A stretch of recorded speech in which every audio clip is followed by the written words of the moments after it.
Quero saudar a todos com a graça e a paz do Senhor Jesus. Eu sou o pastor Jorge Matos, sou pastor da Igreja Presbiteriana do Brasil desde 1982. Fui pastor em Franca, onde eu conheci o presbítero Silas Quintino, trabalhamos juntos no conselho e formamos ali uma grande amizade que perdura até hoje, né? Saí de lá em 1995, fui para Campinas, fiquei 20 anos lá. E nossa amizade ainda continua até hoje, graças a Deus. E estou atualmente em Poços de Caldas, no sul de Minas, pastoreando a Igreja Presbiteriana do Óleo. Estivemos juntos lá em Uberlândia e ele me pediu que trouxesse uma palavra para vocês, uma palestra sobre esse tema, restauração é possível. Nós vamos então fazer uma oração, pedir a Deus que nos abençoe nesse momento de reflexão. Pai, fala conosco pela Tua palavra, dá-nos, ó Pai, o alimento, dá-nos a esperança de transformação que só a Tua palavra pode nos dar e encher o nosso coração. Em nome de Jesus que oramos. Amém. Dentro desse tema, restauração é possível, eu queria ler a palavra de Deus em Romanos 12, versículo 2 apenas. Eu vou ler na versão NVI e diz assim: não se amoldem ao padrão deste mundo, mas transformem-se pela renovação da sua mente, para que sejam capazes de experimentar e comprovar a boa, agradável e perfeita vontade de Deus.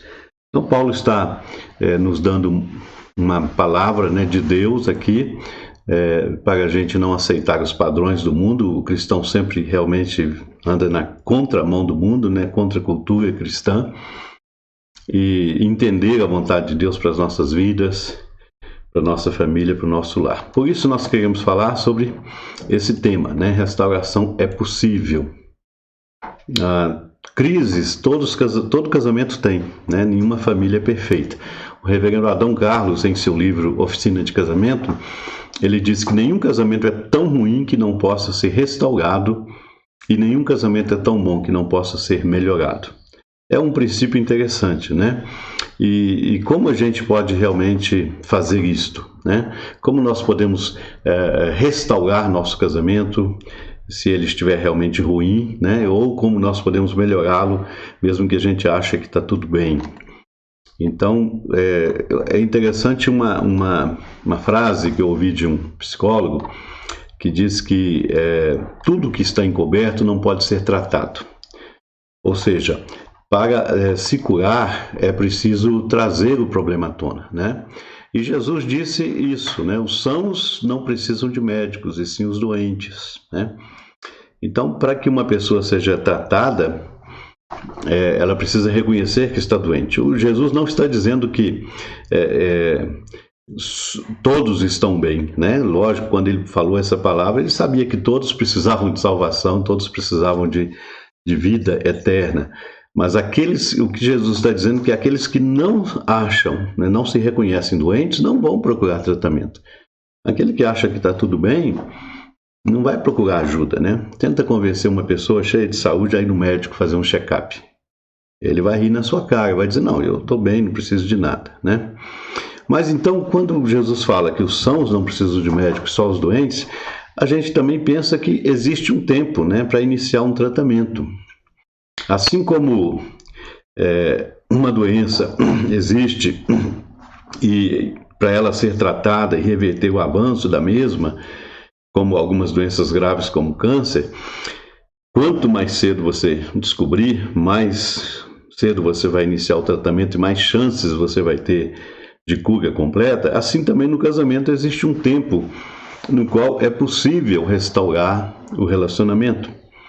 Depois desse tempo, muitas vezes, por omissão, ou por não perceber ou não enfrentar o problema, quando não existe mais amor, quando não existe mais respeito, quando não existe mais diálogo entre o casal, quando não tem prazer, não tem prazer na companhia do outro, prefere mais sair com outros, com amigos ou parentes, do que com um companheiro ou companheira, fica quase impossível a restauração.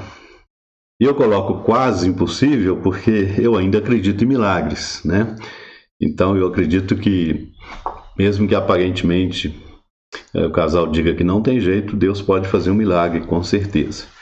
Mas quanto mais tempo se demora para buscar ajuda, mais difícil fica o tratamento, né?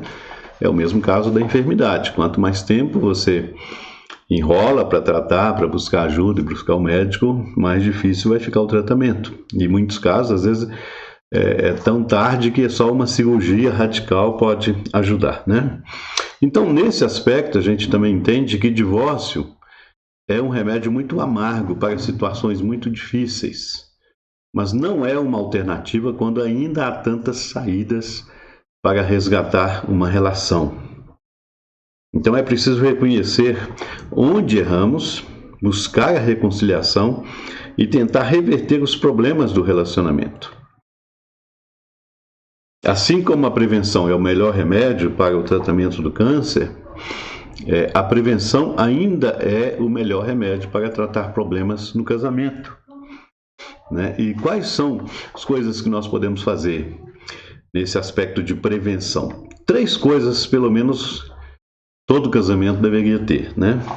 A primeira forma de prevenção é ler bons livros, né?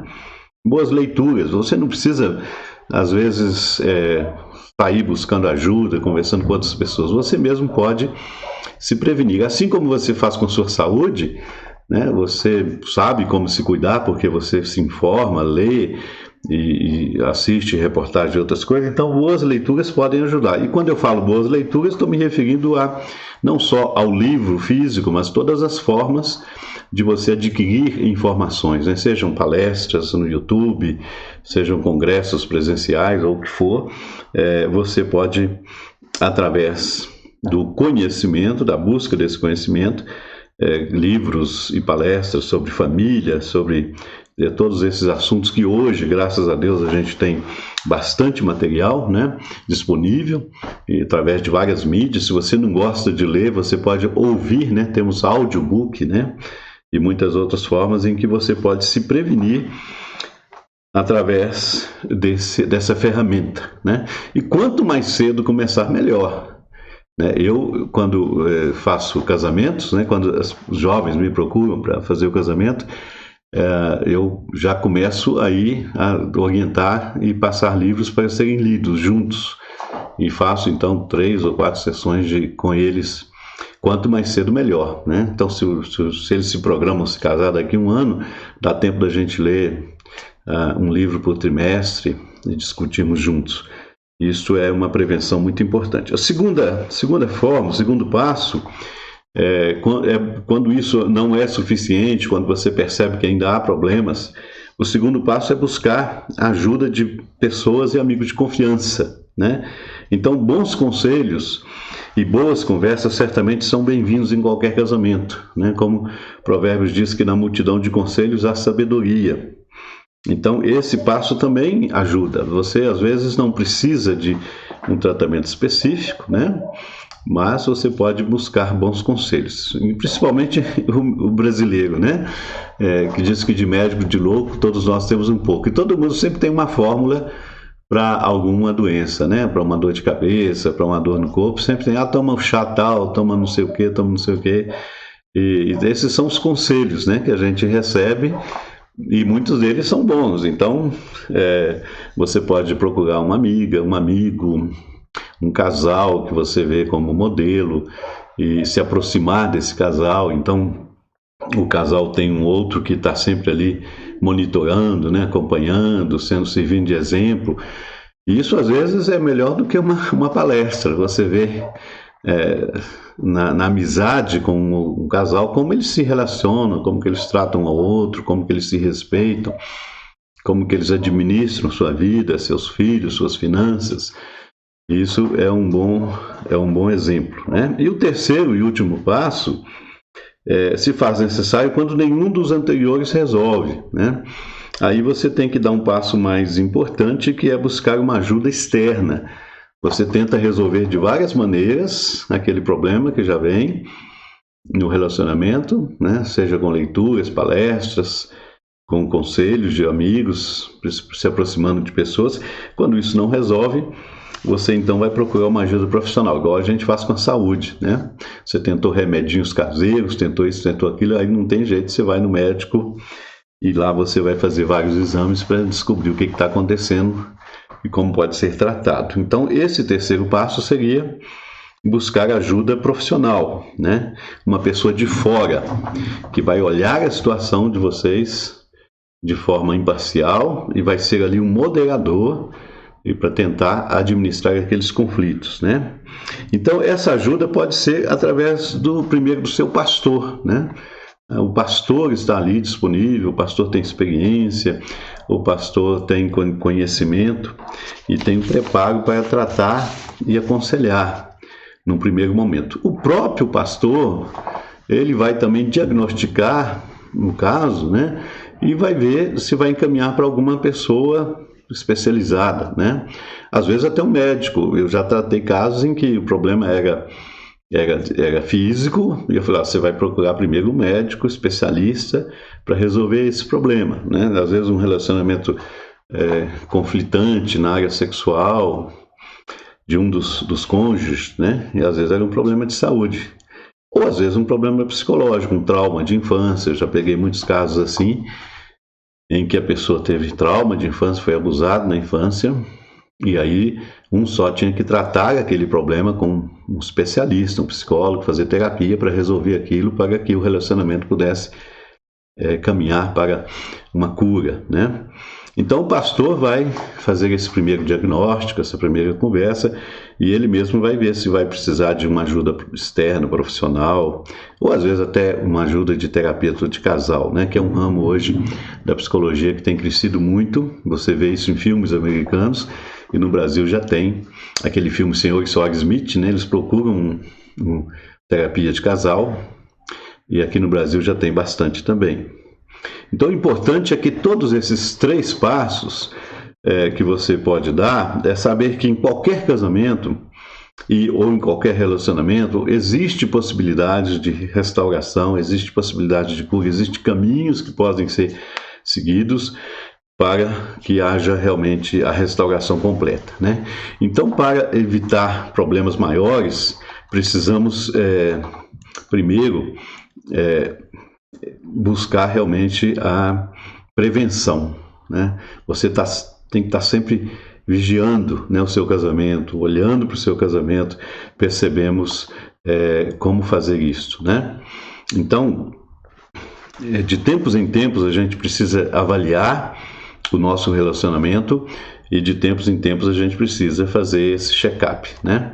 A gente faz o check-up da saúde, né, normalmente uma vez por ano, né? Quem tem plano de saúde ou quem trabalha numa grande empresa, algumas empresas até exigem que você faça o check-up anual de saúde, ver como está o coração, ver como está a pressão, diabetes, todas essas coisas. Por exemplo, diabetes é uma doença silenciosa, ele se instala e a pessoa não percebe, e quando começam os sintomas ele já está bem avançado, né? O nível já está alto. O câncer também é uma doença silenciosa. Quando a pessoa percebe, já ele não dá, ele vem sem dor, sem nada, né? Em muitos casos, então a prevenção é o único e o melhor caminho. Então, a gente faz isso na área da saúde. No casamento, a gente deveria também fazer a mesma coisa. Como fazer isso, então? Como fazer esse check-up da saúde, fazer esse check-up do casamento, né? Uma vez por ano, o casal sai de férias, né? Todo mundo tem férias. Então, é uma oportunidade do check-up, vamos dizer assim, né?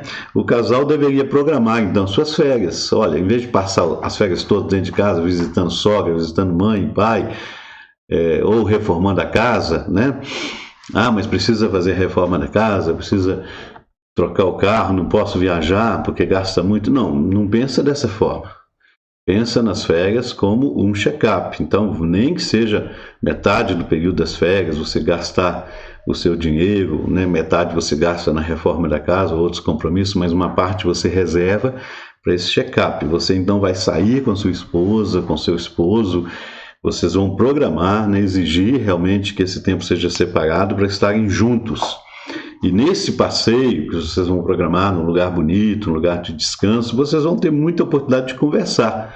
Você não vai passear num hotel e ficar o tempo todo lá na frente da televisão, né? Você vai curtir a piscina juntos, curtir passeios à noite, jantares, né? E todos esses são momentos propícios para conversas, para diálogos, né? Isso que a gente chama também de oportunidade de criar memória, né? Você compartilhar momentos especiais juntos que ficarão na sua memória. Então, rememorar é trazer à memória aqueles momentos juntos. Eu fiz um passeio em Caldas Novas, por exemplo.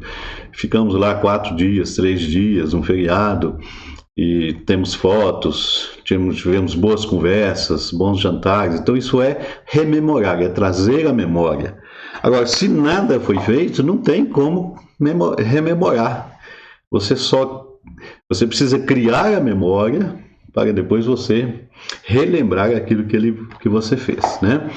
Então por isso que a gente fala que nesse tempo de passeio juntos, algumas perguntas podem nos ajudar a fazer um diagnóstico, né? Assim, como você vai no médico, o médico vai te fazer uma série de perguntas, né? O que você está sentindo, como que você está dormindo, etc, etc, aquelas perguntas de diagnóstico. No casamento também, quando você fizer esse check-up, esse passeio, junto com seu cônjuge, você pode fazer algumas perguntas. Primeiro, pergunte a si mesmo, como está o meu casamento? Está satisfatório para ambos? Outra pergunta, tem alguma coisa que está gerando conflitos no nosso casamento? O que gera mais conflito? Normalmente são 3 os principais motivos de divórcio, né? Sexo, dinheiro, né? E comunicação. Esses são os 3 do topo da lista. Existem vários outros depois desse, né? Mas normalmente esses são os 3 principais. Pergunte, o que está gerando conflitos no meu casamento? É a questão financeira, questão sexual, é a comunicação, é uma pessoa de fora, né? Sogro, sogra, um cunhado, um parente, é uma situação que está causando estresse, né? É a saúde, porque às vezes também pode acontecer, um cônjuge está sempre doente, o outro está sempre bem de saúde, então um precisa ser tratado. Outra pergunta, tem alguma coisa que pode melhorar no meu casamento? E uma última pergunta, tenho prazer em compartilhar e conviver com esta pessoa que escolhi como companheiro? Então são perguntas diagnósticas. Se você conseguir responder essas perguntas, você vai estar fazendo um diagnóstico do seu casamento, você vai estar fazendo um check-up, você está fazendo uma prevenção. Antes que o problema piore, você está olhando para a sua vida e evitando isso lá na frente. A gente faz check-up da saúde, a gente faz check-up da empresa, né? Se você é um empresário, você está sempre olhando para o futuro, avaliando a sua situação. A gente faz check-up na igreja, o pastor senta, faz o planejamento. Em tudo a gente faz o planejamento, a gente faz a prevenção. Por que não fazer no casamento? Por que não conversar sobre essas coisas, né? Então, é lógico, isso precisa de muita coragem, né? A gente precisa ter coragem para fazer algumas perguntas para o nosso companheiro, porque algumas perguntas são difíceis de serem feitas e algumas perguntas a gente vai ter que ouvir respostas que talvez a gente não gostaria de ouvir, né? Então esteja preparado, né? Olha, eu fui perguntar isso e ela falou isso, me trouxe uma surpresa muito grande que eu não sabia, né? Então, assim, eu já vi muitos casos de casamento que um se surpreendeu porque não imaginava que a situação tivesse tão ruim. Ele estava cego, não estava vendo o que estava acontecendo na sua casa, e quando ele foi ver, a situação a vaca já estava no brejo, não tinha mais jeito. Então, por quê? Porque nunca fez a prevenção, nunca teve coragem de fazer as perguntas certas. Então a gente precisa ter coragem para fazer as perguntas e para realmente entender isto, né? Por exemplo, você está satisfeito com o nosso casamento? Essa é uma pergunta corajosa, né? Difícil, né? Então, assim, a pessoa pode responder, não, tá tudo bem para mim. Não estou satisfeita não, estou pensando em separar, não aguento mais, não é isso que eu quero, né? Então você pode receber todo tipo de pergunta. Outra pergunta difícil, tem alguma queixa contra mim? Por que essa pergunta é difícil? Porque nós, seres humanos, temos a maior dificuldade de receber e de ouvir críticas. Quando você ouve uma crítica, você já se põe na defensiva. Você pode perceber, pessoas imaturas quando são criticadas, a primeira coisa que elas fazem é ofender, né? Ou então justificar. De duas, uma. Dificilmente as pessoas olham, você tem razão, eu preciso pensar melhor sobre isso, eu preciso avaliar. Então são perguntas realmente difíceis, né? Você está satisfeito com o nosso casamento? Cuidado quando você for perguntar isso, esteja preparado para ouvir ou coisas boas ou difíceis, mas esteja preparado. Outra pergunta tem alguma queixa contra mim? Aí é mais difícil ainda, né? Poxa vida, o que eu preciso mudar? Tem alguma coisa que você acha que eu preciso mudar? Algo que eu possa melhorar? Veja, são perguntas diagnósticas, são perguntas preventivas. Se você for fazer um check-up médico, o médico vai perguntar a mesma coisa. Como está a sua vida? Você está dormindo bem? Está se sentindo bem? Você está disposto? Você acorda disposto para o trabalho? Aí se você fala, não, eu estou muito desanimado, não estou sem vontade de sair, só quero dormir, o médico já vai acender o sinal vermelho para você. Ele vai pedir uma série de exames, diagnósticos, para ver o que você tem. No casamento é a mesma coisa. Se você quer prevenir, você tem que estar pronto a ouvir coisas difíceis, né? Olha, preciso, por exemplo, gastar mais tempo com a minha família. Eu preciso diminuir o tempo de trabalho para investir mais no meu nível lar. Ou preciso começar a investir tempo de qualidade. Às vezes não é quantidade, mas é qualidade. Não adianta nada você separar 2, 3 horas para ficar com seu filho, mas ficar esse tempo todo na frente da televisão. Você deu tempo, mas não deu qualidade. Então, pense em termos de qualidade. 2 horas ou 1 hora que você fique com seu filho, fazendo alguma coisa com ele, construindo alguma coisa, fazendo alguma tarefa, vai valer muito mais do que assistir uma televisão. A mesma coisa com o cônjuge, né? Investir tempo de qualidade. Então, são diagnósticos importantes que a gente precisa repensar, né? E que a gente precisa fazer seriamente. E, para a gente concluir, né? Um alerta muito importante para os casais, né? Então, a gente quer que você pense nisso. Antes de flertar com a separação, antes de bater o martelo no tribunal do divórcio, pergunte se ainda existe esperança de restaurar seu casamento. É uma pergunta que você tem que fazer. Será que é isso mesmo que eu quero? Será que a separação é o único caminho? Será que não existe algo que possa ser feito? Tratamento, trabalho para evitar, né, a separação? E isso é muito importante. Antigamente, na lei, pelo menos eu já ouvi falar que existia isso, qualquer processo de divórcio, o juiz tinha que começar perguntando se era isso mesmo que o casal queria, se havia alguma coisa que pudesse ser mudada, né, antes do divórcio. Hoje o juiz não pergunta mais nada, não tem tempo, chega lá, já está tudo negociado, é só bater o martelo, né? Mas se você for conversar com um pastor, falar, olha, eu estou querendo divorciar. A primeira coisa que o pastor vai perguntar é isso, olha, mas é isso mesmo? Não tem jeito, não tem outra maneira, você já pensou bem, não tem como tratar isso, não é um problema que pode ser resolvido, né? Então, por isso essa frase, antes de bater o martelo no tribunal do divórcio, pergunte se ainda existe esperança de restaurar seu casamento. Isso é no caso extremo, né? Agora, se o seu casamento está bem, mas ainda não é satisfatório, então é um momento de você acender a luz amarela e ver o que pode ser feito para melhorar. Não deixe a coisa piorar, não deixe a coisa afundar para depois você tentar salvar o navio, né? Então, antes que isso aconteça, dê os passos necessários para evitar problemas. Por isso que a igreja normalmente coloca muitas programações importantes, né? Encontros de casais, passeios, piqueniques, eventos que a gente está criando memória, compartilhando juntos para depois então a gente poder relembrar. Mas outra coisa importante que eu acho que precisa ser dito é que não só na igreja, mas no próprio lar, no próprio casamento, você pode tomar esses cuidados, né? Você pode criar clima e ambiente para que haja crescimento. Eu estou casado há 30 9 anos, né? E eu tenho certeza que o que eu sinto por minha esposa hoje é muito maior do que eu sentia quando casei. Então houve um crescimento, né, desse relacionamento. Agora, alguns casamentos é o contrário, né? Há um decréscimo, né?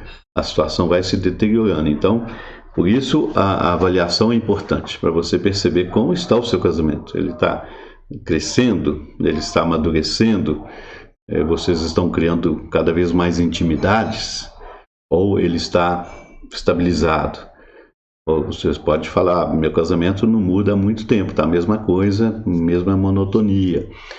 E muitas vezes a pessoa vai aceitando aquela situação, aquela zona de conforto, né? E em muitos casos, quando a pessoa fala assim, fulano de tal separou porque arranjou uma amante ou um amante, entrou uma terceira pessoa na relação e ela se separou. Não é que ela se separou porque entrou alguém de fora.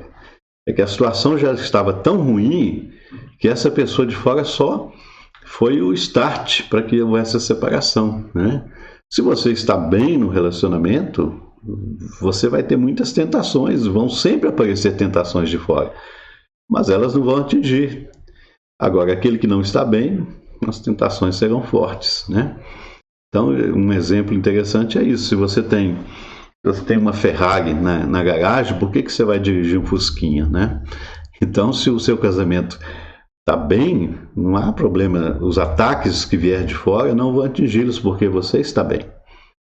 Agora, se o casamento está mal, aí, meu filho, qualquer tentação vai ser difícil. Há uma cena naquele filme Duro de Matar, acho que Duro de Matar 2, que Bruce Willis está no aeroporto e ele está lá aguardando uma situação lá da esposa dele que vai vir e tal. Ele está tomando um café no aeroporto, a moça muito bonita atendendo ele no café, e a moça pergunta para ele, dá uma cantada nele, eu não me lembro agora os detalhes, se ela pergunta se ele vai sair ou alguma coisa assim.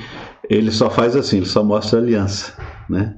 Ele só mostra a aliança para ela e sai. Eu achei interessante tanto o roteirista quanto o diretor colocar aquela cena, porque eles queriam reforçar, né, que ele está aguardando a esposa dele chegar e depois vai ter toda a ação que ele vai tentar salvar, fazer de tudo para salvar a sua esposa. Colocar aquela cena para mostrar, não, eu tenho compromisso, eu amo a minha esposa, eu não quero nenhuma aventura fora, né? Se ele não tivesse bem no casamento, né, lógico que o filme não ia mostrar isso, mas se ele não tivesse bem no casamento, tivesse pensando em divorciar e ficasse sabendo que o avião da esposa lá estava sequestrado, ele ia fazer de tudo para o avião ser destruído, né? Ia resolver o problema dele. Mas não, no filme ele faz de tudo para salvar a esposa. Então, são cenas assim que marcam, né, a gente. O casamento, quando está bem, realmente ele fica, né, protegido dos ataques externos. Os ataques externos, logicamente, só vão atingir quando internamente o casamento não está bem. Então, a prevenção é isso, é você estar bem no casamento, né, para não ter que ficar vigiando um ao outro, para ter a certeza de que realmente o outro está satisfeito naquela relação e não vai precisar de buscar nada fora, porque tudo que ele precisa tem ali dentro do seu casamento, né? Então, a pergunta final é essa: existe algo que pode ser feito para mudar o que tem hoje ou para melhorar o que tem hoje? O que eu posso fazer para melhorar o que eu tenho hoje? Bom, essa é a nossa questão, né? a nossa pergunta, a nossa palavra, e esperamos que Deus possa abençoá-los, que vocês tenham um tempo também para discutir esse assunto, debater esse assunto, se houver oportunidades, fazer um debate em grupo com todos os casais, seria uma terapia muito legal, tá? Deus abençoe vocês, obrigado pela oportunidade, fiquem na paz. Vamos orar e vamos encerrar. Eu vou fazer oração e dar a bênção final sobre vocês e todos os casais. Oremos. Nosso Deus e Pai amado, derrama a Tua graça sobre todos os casais que estão ouvindo essa palestra. Derrama a Tua bênção sobre cada família, cada lar. Ajuda-nos, ó Pai, a termos a coragem de olhar e ver aquilo que realmente não está bem, aquilo que pode ser mudado, aquilo que pode ser melhorado. Dá-nos a coragem para buscar um casamento mais feliz, mais satisfatório e traga plena alegria para todos que participam daquele lar, daquela comunhão. Derrama a tua bênção sobre esses irmãos que nos ouvem, sobre suas famílias, seus lares. Em nome de Jesus que oramos. Amém. Recebamos a bênção. O Senhor esteja ao teu lado como teu grande amigo e companheiro de jornada. O Senhor esteja acima de ti, velando por ti e te abençoando. O Senhor esteja dentro de ti, dando-te força, coragem, fé e vontade de viver. O Senhor esteja às tuas costas, guardando-te de todo mal e defendendo-te de pessoas desleais. O Senhor esteja abaixo de ti, calçando os teus pés e firmando os teus passos. O Senhor esteja à tua frente como luz que ilumina a tua caminhada. O Senhor esteja dentro de ti, dando-te força, coragem e vontade de viver. O Senhor esteja ao teu redor, envolvendo-te completamente com seu amor. Em nome do Pai, do Filho e do Espírito Santo. Amém. Deus abençoe. Fiquem na paz. Uma semana abençoada para todos aí. Que Deus esteja com vocês. Amém.